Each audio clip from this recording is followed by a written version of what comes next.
How's everybody doing today? I want to start us out with the iWitness program. It is at iWitness.usc.edu. You created an account when we first started Holocaust class, so I want you to log in, and then you will look up under activities. Hopefully, or you might see assigned projects. When you click under the assignment or activities, you'll see information quest Kristallnacht. Now, when you click on this, it might or might not give you the grade level that this is at, but I chose it for a few different reasons. This is a great beginning activity. So we're going to close the toolkit. I want you to look up here. You have 4 sections: consider, collect, construct, and communicate. At the bottom you have a save button, and you also have a next button, and you also can scroll. Make sure you notice that you have little arrows here. You have to click through each one of these when you see these arrows to answer each one of the questions. So we're going to start here under consider, and this section you're going to start with the introduction. Now we'll start at the beginning dot here, and it says in this activity you'll learn about Kristallnacht, the night that it happened. It tells you everything about it, and it says click the red arrow to continue. This activity works much better if you actually pay attention to all the directions. You can also type notes here under activity notes if you want to, and save the notes.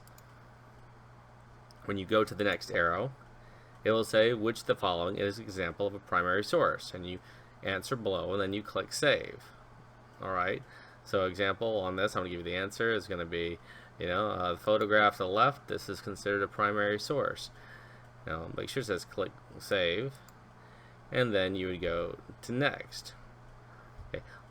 There's a few different things I want you to pay attention to here. Under more info, this kind of tells you a little bit about the photo. Storefronts of Jewish-owned businesses damaged during Kristallnacht pogrom in Berlin, Germany, November 10th, 1938. And it tells you where the credit is, and it's from the United States Holocaust Memorial Museum. So we'll go to the next one. And it says which the following is an example of a secondary source. So you'll go through this. You'll click to the next one. Then you will go under consider. You'll go to background. Again, you can click on more info. It tells you about this. You click on the arrows to go through each thing. It tells you, Kristallnacht took all place in all the following areas except. Now here's the thing: is you might think I don't know the answer to this. Over here on the right is the toolkit. In the toolkit, there's a number of PDFs that you will find. Goals, requirements. This is a PDF of the Kristallnacht background. So as this opens up here, this will tell you a little bit about Kristallnacht. A little bit of information here.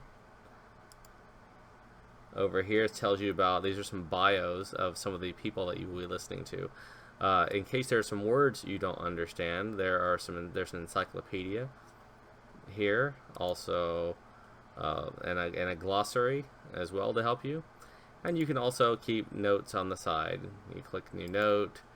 You can also type various notes and keep these as you go through, and then close the toolkit. You'll go to America's reaction. And again, you'll have a little piece of film footage here, some information. Here's the more info, if there is any. There isn't always. And you will take a look here. It'll give you a question, and when finished, click save, and then click next to continue. It'll automatically take you next to the next one until you're done. Now we're going to go here to eyewitnesses. And these are some individuals that experienced Kristallnacht. We'll click next again. Now, here, you can view the topic clip by clicking on a thumbnail. So, which one are you going to click on for your information quest? Okay, You're Not Going to School, Henry's story. So you click on it, watch the video, and it'll ask you a question. Now you will listen more deeply to the testimony you selected on the previous page.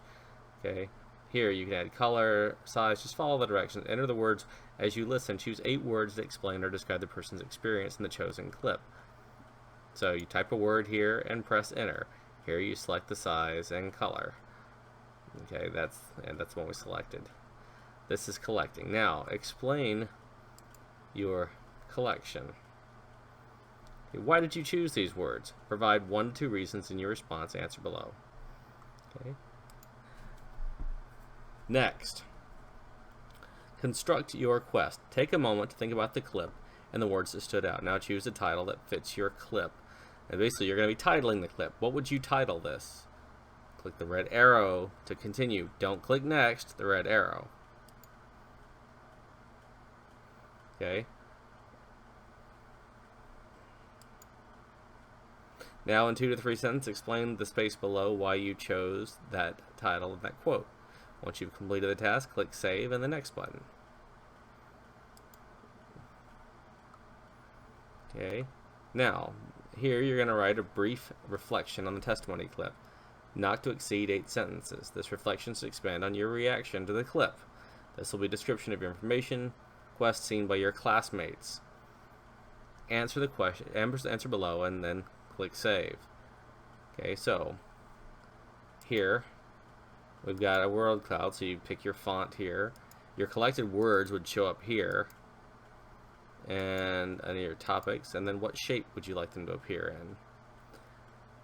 And this will be a description of the information seen by your classmates. Now this is word cloud. This is something new, but this kind of would tell you exactly what a word cloud would look like. Oh, that's to download it after you've already got it done. Sorry. Alright. So we would click next. We haven't saved anything, so nothing's going to show up, just so you know. Communicate. Now that you've had the opportunity to examine and reflect on your work, it's time to view and respond to the completed information quest of your classmates. You must select 2 topics that are different from the one that you examined. When you post and or respond to comments, remember to be clear, helpful, and stay on topic. You must respond to at least 2 posts with substantive comments. You can ask questions, share your thoughts, or offer further insight into your responses. Once you've completed the responses, click Save, then click Finish, and end your activity. Alright, that is pretty much how we do this activity. This is how most of these work. Again, you get the toolkit for a reference here about the activity. This is kind of a little bit about this is our rubric, as well as the task sheet and the standards addressed, etc. So keep track of that, and then when you make sure to hit Save and Finish, and you are all set and ready to use the iWitness activity for Kristallnacht.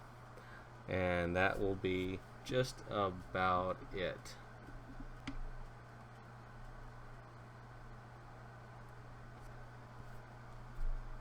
Woo!